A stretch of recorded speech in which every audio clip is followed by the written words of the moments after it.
श्री गणेशाय नमः। ओम गम गणपते नमः। वेद कथांक। वेदो नारायण साक्षात। वेद स्वरूप का शेष अंश अंश। मंत्रों के लक्षण के संबंध में वस्तु स्थिति का विचार किया जाए तो ज्ञात होता है कि कोई भी लक्षण सटीक नहीं है।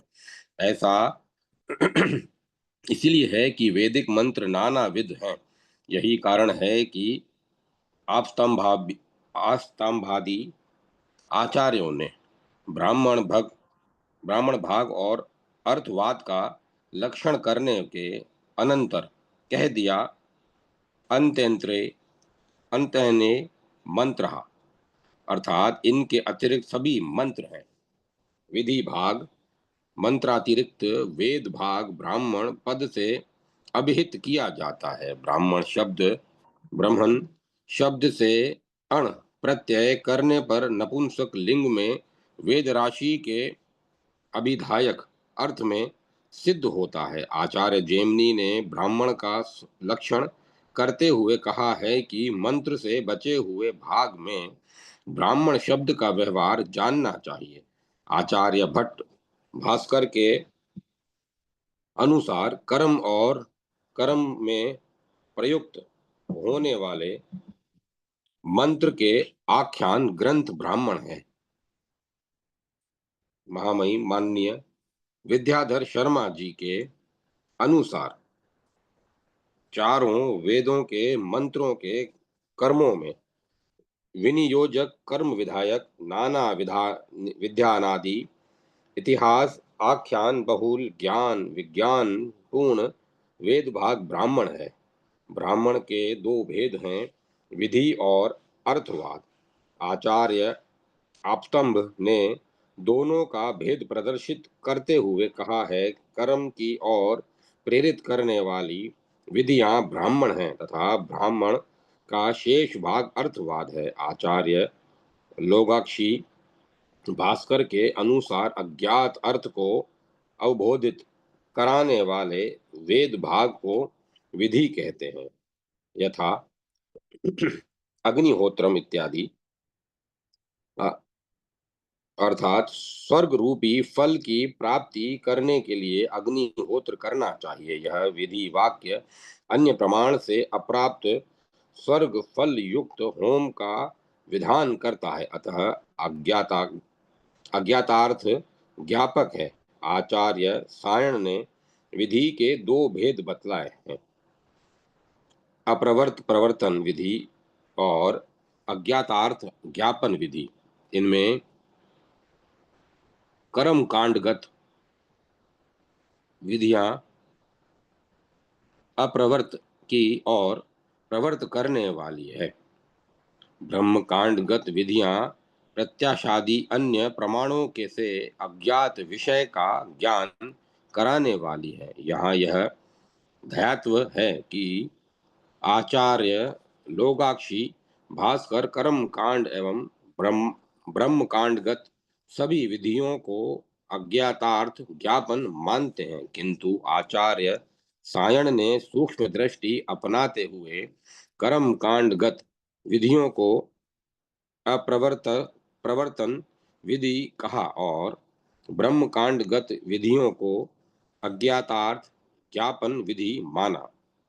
मीमांसा दर्शन में याज्ञिक विचार की दृष्टि से विधि भाग के चार भेद माने गए हैं, उत्पत्ति विधि, गुण विधि या विनियोग विधि, अधिकार विधि और प्रयोग विधि।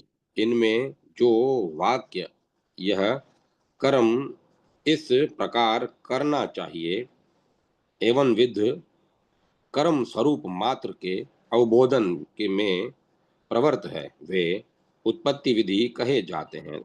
यथा अग्निहोत्रम जहोति, जो उत्पत्ति विधि से विहित कर्म संबंधी द्रव्य और देवता के विधायक हैं, वे गुण विधि विनियोग विधि कहे जाते हैं। यथा जो उन उन कर्मों में किसका अधिकार है तथा किस फल के उद्देश्य से कर्म करना चाहिए, यह बतलाते हैं, वे अधिकार विधि कहे जाते हैं। जो कर्म के अनुष्ठान कर्म आदि का बोधन कराते हैं वे प्रयोग विधि हैं। यहाँ यह ज्ञातव्य है कि प्रयोग विधि के वाक्य साक्षात उपलब्ध नहीं होते, अपितु प्रधान वाक्य के साथ अंग वाक्यों की एक वाक्यता होकर कल्पित वाक्य ही प्रयोग विधि का परिचायक होता है। अर्थवाद आचार्य आप स्तंभ ने ब्राह्मण कर्म की ओर प्रवृत्त करने वाली विधियों से अतिरिक्त को शेष अवशिष्ट अर्थवाद कहा है। अर्थ संग्रह कराने अर्थवाद का लक्षण करते हुए कहा है। प्रशंसा अथवा निंदा परक वाक्यों को अर्थवाद कहते हैं। अर्थवाद वाक्यों को लेकर पाश्चात्य वेद विचारकों एवं कतिपय भारतीय विचारकों ने वेद के प्रामाण्य एवं उसकी महत्ता पर तीखे प्रहार किए हैं। इसके मूल में आलोचकों का भारतीय चिंतन दृष्टि से असम असंकृत रहना है। भारतीय चिंतन दृष्टि मीमांसा में अर्थवाद विधेय अर्थ की प्रशंसा करता है तथा निषिद्ध अर्थ की निंदा, किंतु इस कार्य प्रशंसा और निंदा में अर्थवाद मुख्यार्थ द्वारा अपने तात्पर्यार्थ की अभिव्यक्ति नहीं करता, अपितु शब्द की लक्षणा शक्ति का आश्रय ग्रहण करता है।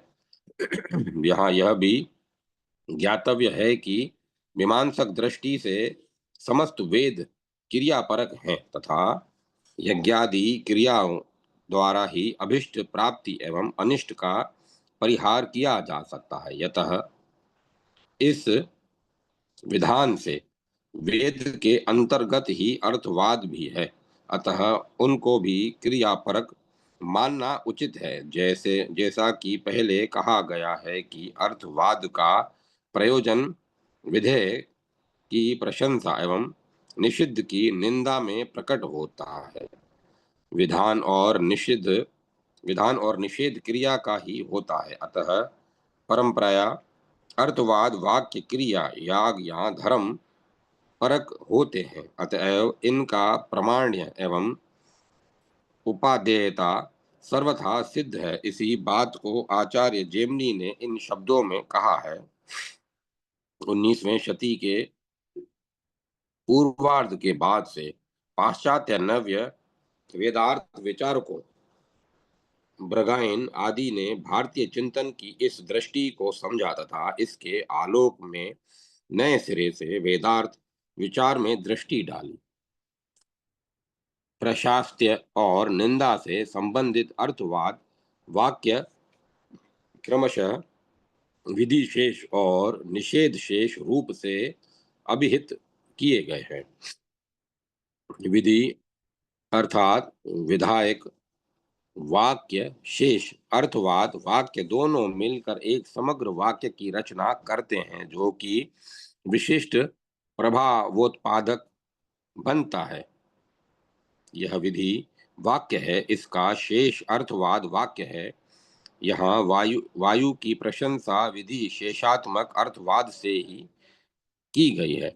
उपर्युक्त दोनों वाक्यों की एक वाक्यता करके लक्षणा द्वारा यह विदित होता है कि वायु देवता शीघ्रगामी हैं, अतः ये वे ऐश्वर्य भी शीघ्र प्रदान करते हैं। अब इस विशिष्ट प्रभाव उत्पादक अर्थ को सुनकर अधिकारी व्यक्ति की प्रवृत्ति होना स्वाभाविक है। इसी प्रकार निषेध शेषात्मक अर्थवाद का भी साफल्य जानना चाहिए। अर्थवाद द्वारा प्रतिपादित विषय परीक्षण की दृष्टि से शास्त्र में इनके इसके तीन भेद माने गए हैं: गुणवाद, अनुवाद और भूतार्थवाद। गुणवाद नामक अर्थवाद में प्रतिपाद अर्थ का प्रमाणांतर से विरोध होता है। यहाँ युग का आदित्य के साथ अभेद प्रतिपादित है जो कि प्रत्यक्षता बाधित है। अतः अर्थ सिद्धि के लिए ऐसे स्थलों पर लक्षणा का आश्रय लेकर यूप का अर्थ किया जाता है। अनुवाद संज्ञक अर्थवाद में पूर्व परिज्ञात या पूर्वानुभूत प्रमाण से अर्थ का बोध होता है, जबकि प्रतिपाद विषय में केवल इस उसका अनुवाद मात्र होत रहता है। इस वाक्य में प्रत्यक्षतया सिद्ध है कि अग्नि शैत्य का अशोध है। इस पूर्व परिज्ञात या पूर्वानुभूत विषय का प्रकाशन इस दृष्टांत में है। अतः यह अनुवाद है तृतीय भूतार्थवाद में। भूतार्थ का अर्थ पूर्व गठित किसी यथार्थ वस्तु के ज्ञापन से है।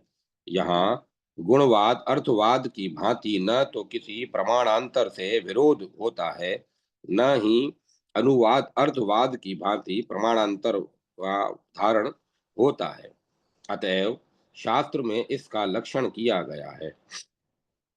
इसका दृष्टांत है, कहीं भी ऐसा प्रमाण उपलब्ध नहीं होता जिससे इस कथन का विरोध हो। अतः प्रमाणांतर अविरोध है।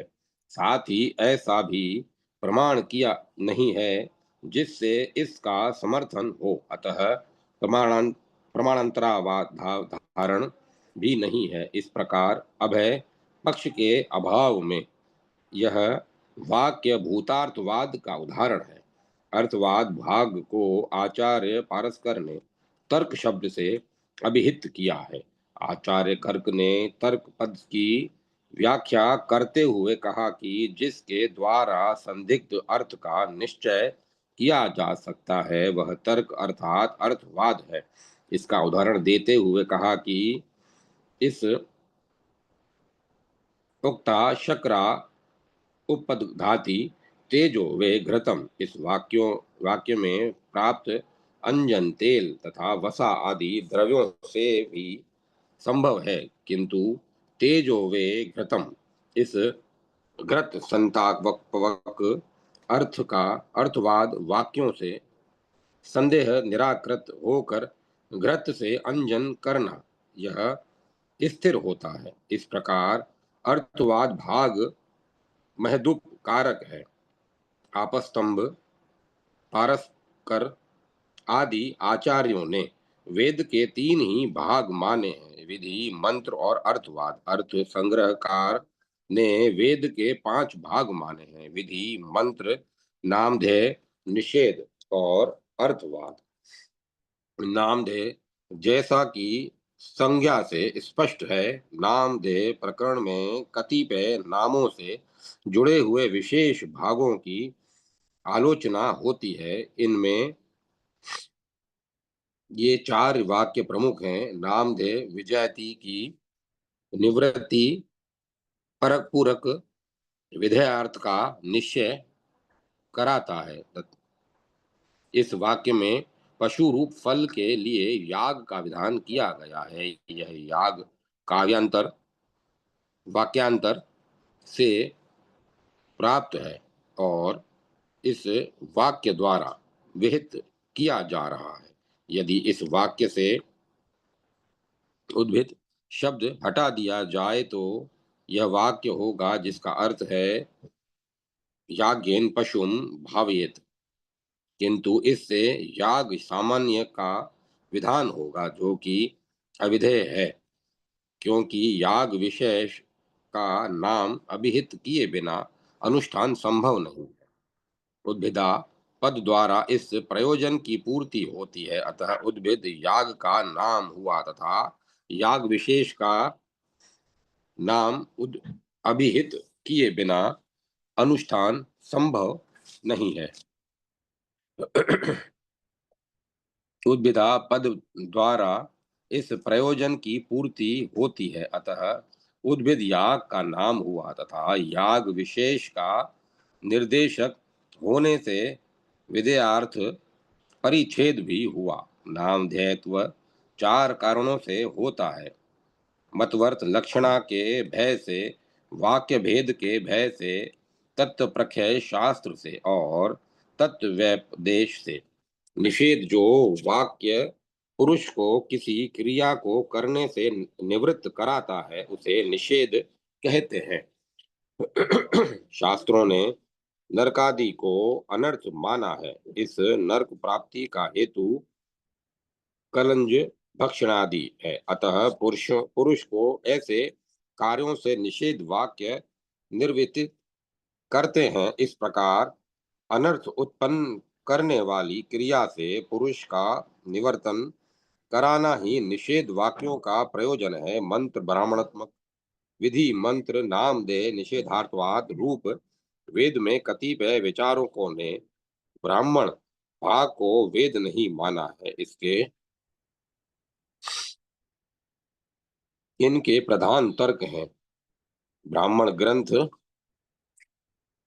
ब्राह्मण ग्रंथ वेद नहीं हो सकते, क्योंकि इन्हीं का नाम इतिहास पुराण कल्प गाथा और नारा नाराशंसी भी है। एक कात्यायन को छोड़कर किसी अन्य ऋषि ने इनके वेद होने में साक्षी नहीं दी है।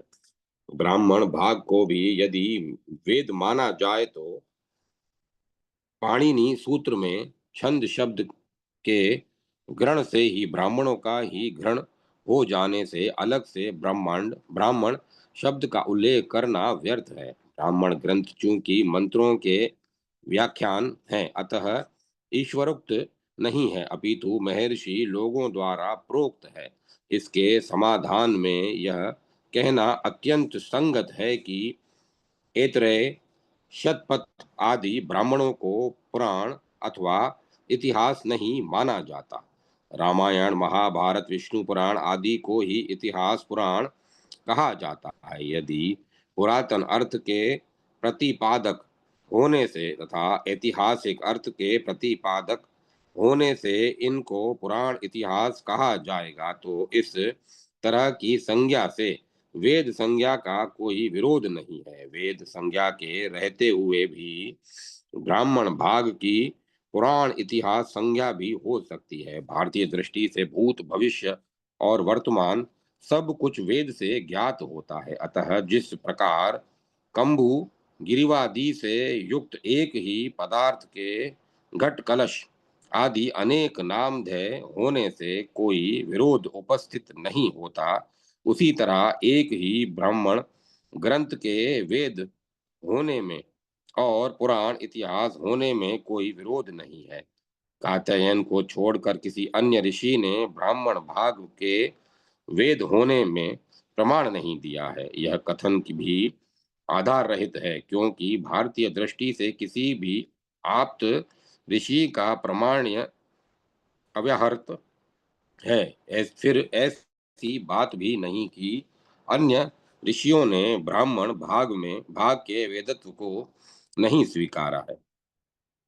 आपस्तंभ श्रोत स्त्रोत सत्याषाण श्रोत सूत्र बोधायन ग्रह सूत्र आदि ग्रंथों के तत्त आचार्यों ने मंत्र और ब्राह्मण दोनों को वेद माना है। अतः यह शंका निर्मूल सिद्ध होती है।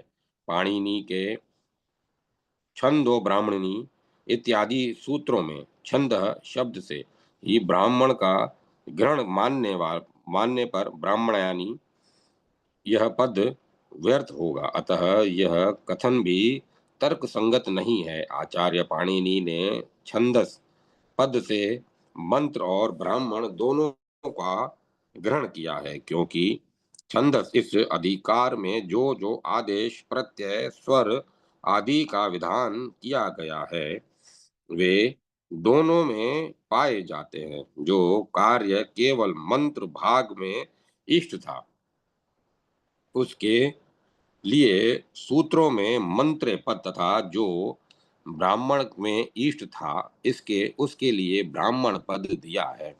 यह भी ध्यातव्य है कि छंद पद यद्यपि मंत्र ब्राह्मणात्मक वेद का बोधक है, किंतु कभी कभी वे इनमें से किसी एक अवयव के भी बोधक होते हैं। महाभाष्य श्राहिक और एवं ब्रह्म सूत्र शांकर भाष्य में यह स्पष्ट किया गया है कि समुदायार्थक शब्दों की कभी कभी उनके अवयवों के लिए भी प्रवृत्ति देखी जाती है। यथा पूर्वाम पांचाल उत्तरा पांचाल आदि का प्रयोग। अतः शास्त्र में छंद अथवा वेद शब्द केवल मंत्र भाग, केवल ब्राह्मण भाग अथवा दोनों भागों के लिए प्रसंगानुसार प्रयुक्त होते हैं। ब्राह्मण भाग मंत्रों के व्याख्यान में हैं, अतः वे वेदांतर्गत नहीं हो सकते। यह कथन भी सर्वथा असंगत है।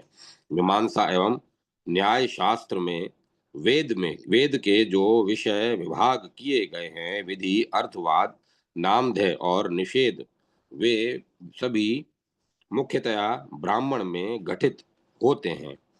कृष्ण यजुर्वेद की तैत्तिरीय संहिता आदि में तो मंत्र और ब्राह्मण सम्मिलित रूप में ही है। यहाँ यह भी ज्ञातव्य है कि महाभाष्यकार पतंजलि ने यह विचार उठाया कि व्याकरण केवल सूत्रों को कहना चाहिए या व्याख्या सहित सूत्रों को, जिसका सिद्धांत यही की दिया गया कि व्याख्या सहित सूत्र ही व्याकरण है। इस प्रकार व्याख्या ब्राह्मण सहित मंत्र वेद है।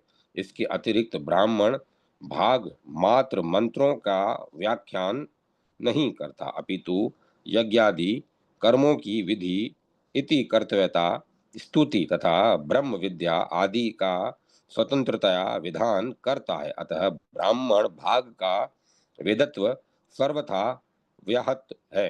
मंत्र ब्राह्मणात्मक वेद के विषय संबंधी तीन भेद परंपरा से चले आ रहे हैं। इनमें कर्म कांड के प्रतिपादक भाग का नाम ब्राह्मण, उपासना कांड के प्रतिपादक भाग का नाम आरण्यक तथा ज्ञान कांड के प्रतिपादक भाग का नाम उपनिषद है।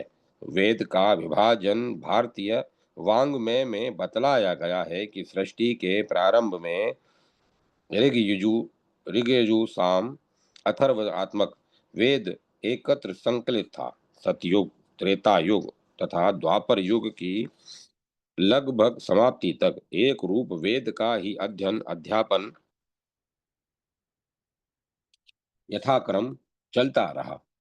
द्वापर युग की समाप्ति के कुछ वर्षों पूर्व महर्षि व्यास ने भावी कलयुग में के व्यक्तियों की बुद्धि, शक्ति और आयुष्य के ह्रास की स्थिति को दिव्य दृष्टि से जानकर ब्रह्म परंपरा से प्राप्त एकात्मक वेद का यज्ञ क्रियानुरूप चार विभाजन किया। इन चार विभाजनों में उन्होंने होत्र कर्म के उपयोगी मंत्र एवं क्रियाओं का संकलन ऋग्वेद के नाम से, यज्ञ के अथर्व कर्म आंतरिक मूल स्वरूप निर्माण के उपयोगी मंत्र एवं क्रियाओं का संकलन यजुर्वेद के नाम से, औदग्राद गात्र कर्म के उपयोगी मंत्र एवं क्रियाओं का संकलन सामवेद के नाम से, और शांतिक पौष्टिक अभिलाषाओं जात विद्या के उपयोगी मंत्र एवं क्रियाओं का संकलन अथर्ववेद के नाम से किया। इस विभाजन में भगवती श्रुति के वचन को ही आधार रखा गया। यहाँ यह ज्ञातव्य है कि संप्रति प्रवर्तमान प्रवर्तमान वेद शब्द राशि का विवस्वत मनवंतर में कृष्ण देवपायन महर्षि व्यास द्वारा यह 28वां विभाजन है। अर्थात पौराणिक मान्यता के अनुसार 71 चतुर्युगी का एक मनवंतर होता है। प्रत्येक चतुर्युगी के अंतर्गत द्वापर युग की समाप्ति में विशिष्ट तप संपन्न महर्षि के द्वारा एकात्मक वेद का चार विभाजन अनवरत होता रहता है। यह विभाजन कलयुग के लिए होता है और कलयुग के अंत तक ही रहता है। संप्रति मनवंतरों में सप्तम वैवस्वत नामक मनवंतर का यह 28वां कलयुग है। इसके पूर्व 27 कलयुग एवं 27 ही वेद विभाग कर्ता वेद व्यास विभिन्न नामों से हो चुके हैं। वेदों का यह 28वां उपलब्ध विभाजन महर्षि पराशर के पुत्र कृष्ण देवपायन के द्वारा किया गया। वेदों का विभाजन करने के कारण ही उन महर्षि को वेद व्यास शब्द से जाना जाता है। चार वेद और उनकी यज्ञ पर यज्ञ परकता, जैसा कि ऊपर कहा गया है, वेद विभाग करता व्यासोपाधि विभूषित महर्षि कृष्णदेवरायन ने यज्ञ प्रयोजन की दृष्टि से वेद का ऋग्वेद, यजुर्वेद, सामवेद और अथर्ववेद यह विभाजन प्रसारित किया, क्योंकि भारतीय चिंतन में वेद का अभिप्रवर्तन ही यज्ञ एवं उसके माध्यम से समस्त ऐहिकामुष्मिक फल सिद्धि के लिए हुआ है। वैदिक यज्ञों का रहस्यात्मक स्वरूप क्या है एवं साक्षात्कर्ता साक्षात्कृत धर्मा ऋषियों ने किन बीजों द्वारा प्रकृति से अभिलक्षित पदार्थों का दोहन इस भौतिक यज्ञ के माध्यम से आविष्कृत किया, यह पृथक विवेचनीय विषय है। यहाँ स्थूल दृष्टया यह जानना है कि प्रत्येक छोटे इष्टि और बड़े सोम अग्नि चयन यज्ञों के में मुख्य चार ऋत्विक होता उधर्व, उदाता और ब्रह्मा होते हैं। बड़े यज्ञों में एक एक से के तीन सहायक और होकर 16 ऋत्विक हो जाते हैं, किंतु वे तीन सहायक उसी मुख्य के अंतर्गत मान लिए जाते हैं। इनमें अधर्वयु नामक ऋत्विक द्रव्य देवता यागात्मक यज्ञ स्वरूप का निर्माण यजुर्वेद से करता है। होता नामक ऋत्विक यज्ञ के अपेक्षित शास्त्र अप्रगति अप्रगित मंत्र साध्य स्तुति एवं अन्य अंग पलाकपों का अनुष्ठान ऋग्वेद द्वारा तथा उधाता नामक ऋत्विक स्तोत्र गय मंत्र साध्य स्तुति और उसके अंग कलापों का अनुष्ठान सामवेद द्वारा करता है। ब्रह्मा नामक चतुर्थ ऋत्विक यज्ञ कर्मों के न्यूनादि दोषों का परिहार एवं शांतिक पौष्टिक अभिचारकादि सर्वविध अभिलाष संपूरक कर्म अथर्ववेद द्वारा संपादित करता है। वेदत्रयी कतिपय अवरचनीय वेदार्थ विचारक शेषा त्रये विद्या तपति त्रयी वे विद्या इति वेदास्त्रय स्त्रयी इत्यादि वचनों के द्वारा वेद वस्तुतः तीन है तथा कालांतर में अथर्ववेद को चतुर्थ वेद के रूप में मान्यता दी गई। ऐसी कल्पना करते हैं, किंतु यह कल्पना भारतीय परंपरा से सर्वथा विपरीत है। भारतीय आचार्यों ने रचना भेद की दृष्टि से वेद चतुष्टय का त्रिवत्व में अंतर्भाव कर उसे लक्षित किया है। रचना शैली तीन ही प्रकार की होती है, गद्य, पद्य और गान।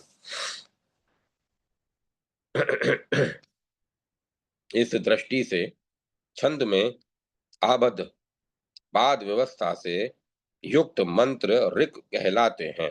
वे ही गीति रूप होकर साम कहलाते हैं तथा व्रत एवं गीति से रहित प्रलिष्ट पठित गदात्मक मंत्र यजुष कहलाते हैं। यही यहाँ यह ध्यात्व है कि छंदोबद्ध ऋग विशेष मंत्र ही अथर्वांग्रस है, अतः उनका त्रिग्रुपा पदात्मिका रचना शैली में ही अंतर्भाव हो जाता है और इस प्रकार वेदत्रयी की अनवरतता होती है। जय माता सरस्वती। जय माता सरस्वती। ओम नमः शिवाय। ओम नमो नारायण। ओम नमो भगवते वासुदेवाय। ओम तत्सत। ओम तत्सत। ओम। कथा को विराम दिया जाता है।